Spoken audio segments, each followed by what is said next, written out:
बिस्मिल्लाहिर्रहमानिर्रहीम। अस्सलाम वालेकुम नाज़रीन। 2 दिन पहले मुझे शेख ज़ाहिद हॉस्पिटल में जाने का इत्तेफ़ाक हुआ। डेंटल डिपार्टमेंट के अंदर मुझे डेट मिली हुई थी, कुछ चेक वग़ैरह करवाना था, किसी के रेफ़रेंस से ही गया था। तो रिसेप्शन पे पहुंचा तो आगे से एक बुज़ुर्ग खड़े थे।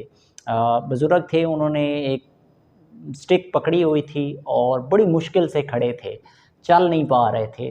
तो मैंने जब रिसेप्शन पे अपनी बारी का पूछा और उनसे पूछा कि ये मेरी अपॉइंटमेंट है, तो उसके बाद उन्होंने कहा कि आप बैठ जाएँ, आपका ये नंबर है तो आप वेट करें। मैंने कहा ठीक है। बुज़ुर्ग जो थे वो भी पूछ रहे थे, तो मैंने बुज़ुर्गों ने जब आप उनका कंप्लीट हो, जैसे मैं वहाँ से चलने लगा तो मुझे उन्होंने कहा कि बेटा मुझे भी सहारा दे दो। मैंने उनको सहारा दिया और वो इस तरह कंधा मेरा उसके ऊपर वो उन्होंने अपना हाथ कंधा रखा और उसके बाद वो मैं हाथ रख के मेरे कंधे के ऊपर इस तरह पैर मतलब चल भी नहीं पा रहे थे इतनी मुश्किल से। तो मैंने उनको फिर सीट पे ला के बिठाया। उसके बाद जो है मैं उनके सामने खड़ा हो गया और वो बैठे हुए थे, क्योंकि लेडीज़ ज़्यादा थी ख़वातीन, तो मैं बैठा नहीं हूँ, मैंने कहा उनको जगह दे दें। तो वो खड़ा रहा वहाँ पे। घंटा गुज़र गया, डेढ़ घंटा गुज़र गया। मैंने फिर दोबारा जाके रिसेप्शन पे पूछा कि मैं इस तरह डॉक्टर साहिबा के रेफ़रेंस से आया हूँ, तो मेरी अपॉइंटमेंट थी, टाइम मेरा 10 बजे तक का था और मुझे 11 हो गए हैं, साढ़े 11, तो आपने बताया नहीं है। तो इतनी देर में वो उन्होंने बताया कि अभी बस आपको बुलाने लगे हैं। मैं गया अपनी जगह पे, तो वो जो बुज़ुर्ग थे, उन्होंने दोबारा उठ के मुझे कहा कि बेटा मुझे ज़रा वहाँ तक ले जाओ। मैं दोबारा लेके गया। उन्होंने उनसे जाके रिक्वेस्ट की कि मैं बैठ भी नहीं पा रहा, आप मेहरबानी करें, डॉक्टर साहब को कहें कि वो जल्द मुझे चेक कर लें। मैं यूनिवर्सिटी का रिटायर्ड प्रोफ़ेसर हूँ और जो है ना वो आप मेहरबानी करें, इस तरह मेरी मुझे बड़ी तकलीफ़ हो रही है यहाँ बैठे हुए, तो आप मेहरबानी करें, मेरे से बैठा ही नहीं जा रहा। तो वो मैं बड़ा हैरान हुआ। मैंने फिर उन्होंने मुझे वापस ले गए और मैंने उनको वहाँ बैठा दिया। मैंने उनसे जाके रिक्वेस्ट की कि बुज़ुर्ग हैं, देखिए तकलीफ़ में हैं, आप उनको ज़रा जल्दी ट्रीट कर लें। तो उन्होंने कहा जी बस करते हैं और इसी सारी बात की सूरत-ए-हाल के अंदर-अंदर 2 घंटे गुज़र गए। 2 घंटे के बाद वो जो रिटायर्ड प्रोफ़ेसर थे, उन्होंने दोबारा मुझे बुलाया। इतने लोग बैठे थे वहाँ, ख़वातीन सब लोग बैठे थे, लेकिन उन्होंने दोबारा मुझे बुलाया और मुझे कहा बेटा मुझे तीसरी दफ़ा जब बुलाया तो उन्होंने मुझे बेटा बुलाया और बेटा कि मुझे ज़रा वॉशरूम में लेके जाओ। अब मैं बड़ा हैरान हुआ कि एक तरफ बारी का इंतज़ार कर रहे हैं, इधर से डॉक्टर की आवाज़ आ जाएगी, तो हम मौजूद नहीं होंगे तो मसला बनेगा। मैंने उन्हें कहा कि थोड़ा वेट कर लें और डॉक्टर अभी आपको बुलाने लगे हैं, तो आप बाद में कर लीजिएगा, वॉशरूम चले जाइएगा और इतनी देर में आपकी बारी ना चली जाए। तो उन्होंने कहा बेटा मेरे लिए मुश्किल है बैठना अभी। तो मेरे ज़हन में अब 2 सूरत-ए-हाल थी। एक तो मैं अपनी बारी का वेट कर रहा था इतनी देर से कि वो चली जाती, और दूसरी तरफ ये बुज़ुर्ग थे कि मैं इनके लिए भलाई की इनकी हेल्प कर दूँ। और जब इनको लेके जाना था, तो वो इतना आहिस्ता चलते थे कि मुझे आधा घंटा किसी भी जगह साथ वाले डिपार्टमेंट में ले जाना था, तो आधा से पौना घंटा उनको पैदल ले जाते आते तक, आधा घंटा, पौना घंटा मेरा वहीं तमाम हो जाना था। और मेरे ज़हन में था कि मेरी बारी भी चली जाएगी, इनकी भी चली जाएगी, तो फिर देखते रह जाएँगे। तो फिर मैंने डिसाइड किया नहीं कोई बात नहीं है, बारी देख लेंगे जो भी होगा, इनको लेके जाता हूँ।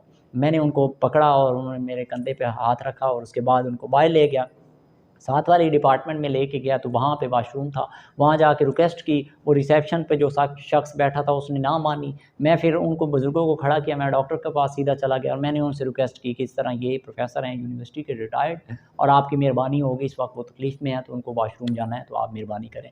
वो कोई खैर-ख़्वाह थे, इंसानियत का दर्द रखने वाले थे, उन्होंने चाबी मँगवाई और उनको वॉशरूम वग़ैरह भेजा और आधा घंटा, पौना घंटा वापसी पे जब मैंने उनको हेल्प की, तो मेरे बड़े शुक्रगुज़ार होने लगे। और मैंने फिर उनसे पूछा पूछा आप किस यूनिवर्सिटी से हैं? किस यूनिवर्सिटी में प्रोफ़ेसर रहे हैं? तो उन्होंने बताया पंजाब यूनिवर्सिटी के मैकेनिकल इंजीनियरिंग डिपार्टमेंट से मैं प्रोफ़ेसर रिटायर्ड हूँ। तो मैं बड़ा हैरान हुआ, मैंने कहा आपकी औलाद भी होगी, एग्ज़ैक्टली आपके कोई बच्चे वग़ैरह फ़ैमिली नहीं है? तो जो उन्होंने जवाब दिया ना, उसके बाद मेरे लिए मैं आप तक जो मैसेज पहुँचाना चाहता था, जो दर्दनाक कहानी मैं बताना चाहता था, उन्होंने मुझे बताया कि मेरे बच्चे मैं सबको डॉक्टर बनाया, सब पढ़ लिख के शादियाँ करके अपनी फ़ैमिली लेके अमेरिका चले गए हैं। जब उन्होंने ये बात की, तो मैंने उनसे ये सवाल किया कि सर मुझे एक बात बताएँ, आपने इतनी आला तालीम, कितने स्टूडेंट्स होंगे आपके, एक बड़े डेज़िग्नेशन पे रहे, लेकिन आज ना वो डेज़िग्नेशन आपके काम आया, ना ओहदा, वो इज़्ज़त मकाम भी काम ना आया। आज आप धक्के ले रहे हैं अकेले, कैसे आए हैं? तो वो बताते हैं मैं अपनी गाड़ी पे खुद ही आया हूँ, बड़ी मुश्किल से आया हूँ, गाड़ी बड़ी मुश्किल से ड्राइव करता हूँ। मैंने कहा रहते कहाँ पे हैं? कहते हैं ये गॉर्डन टाउन वगैरह में अपना घर है, कोठी है। मैंने कहा कौन-कौन रहते हैं? कहते हैं मैं और अपनी मेरी बीवी है। मैं हैरान था कि रात को अगर कोई मसला हो जाए, कोई परेशानी हो जाए, कोई इमरजेंसी हो जाए तो कैसे डील करते होंगे? कैसे रहते होंगे? कहते हैं बेटा हम हैं और तन्हाइयाँ हैं।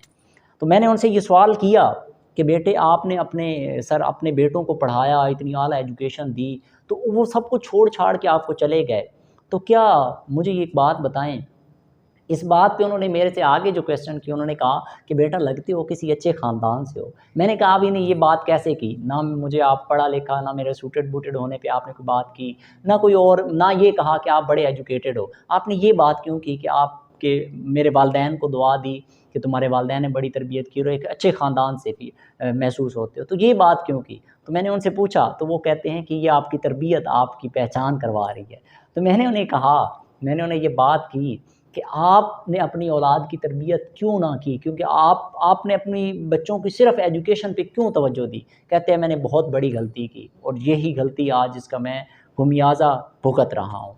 तो आज का मैसेज जो था ना वो आप तक यही था कि देख लें उस एक प्रोफ़ेसर रिटायर्ड टीचर का क्या मकाम होता है, क्या इज़्ज़त होती है, क्या वैल्यू होती है, देख लें। वो जब इस एज में पहुँचे अपनी उस औलाद को जिसके लिए सारी ज़िंदगी कुर्बान कर दी, पढ़ाते-पढ़ाते उनको किस मकाम पे ले गया कि वो डॉक्टर्स बन गए, पढ़े-लिखे बन गए। इसलिए मैं कहता हूँ आज पढ़े-लिखे जाहिलों का दौर है।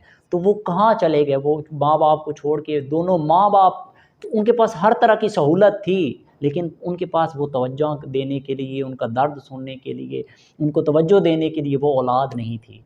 वो औलाद जिसकी बचपन में हर सहूलत को माँ-बाप ने पूरा किया। किस दर्द, किस कर्ब से वो गुज़र रहे होंगे। ज़रा आप फ़ील करें कि वो अकेले हर ज़िंदगी की हर सहूलत होगी, दरो-दीवार से बातें करते होंगे। औलाद वहाँ बैठी हुई है, याशी कर रही है। बड़ा एक अजीब सूरत-ए-हाल थी। फिर उनको बिठाया, फिर जब लास्ट पे फिर वो मुझे अंदर ले जाना था, फिर मुझे आवाज़ दी और मैं उनको अंदर ले गया।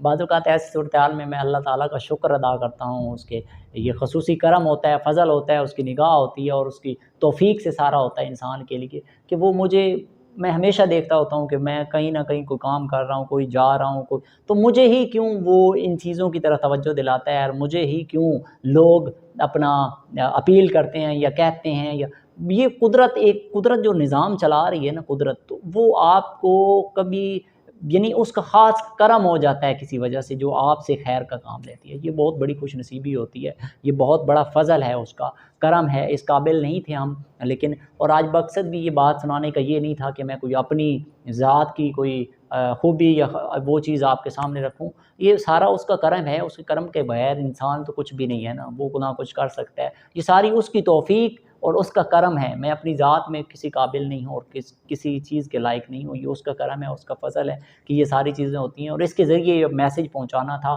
कि खुदारा अगर आप अपनी बच्चों की एजुकेशन पे जो है वो इन्वेस्टमेंट कर रहे हैं तो खुदारा बच्चों की तरबियत पे ज़रूर करें। ये एजुकेशन, ये डिग्रियाँ किसी काम नहीं आएँगी। अगर आपको कोई चीज़ रिस्पॉन्स देगी, अगर आपको कोई चीज़ आउटपुट देगी, तो वो आपकी तरबियत होगी।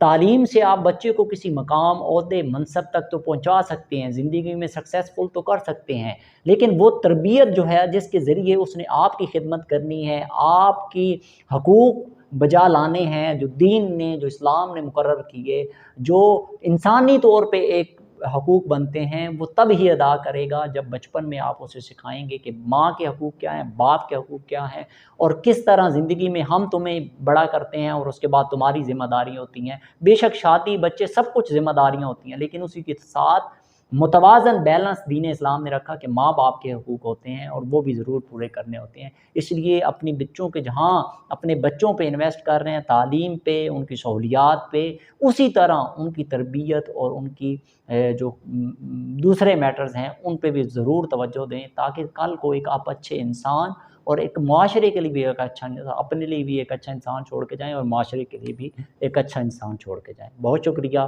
Thank you so much.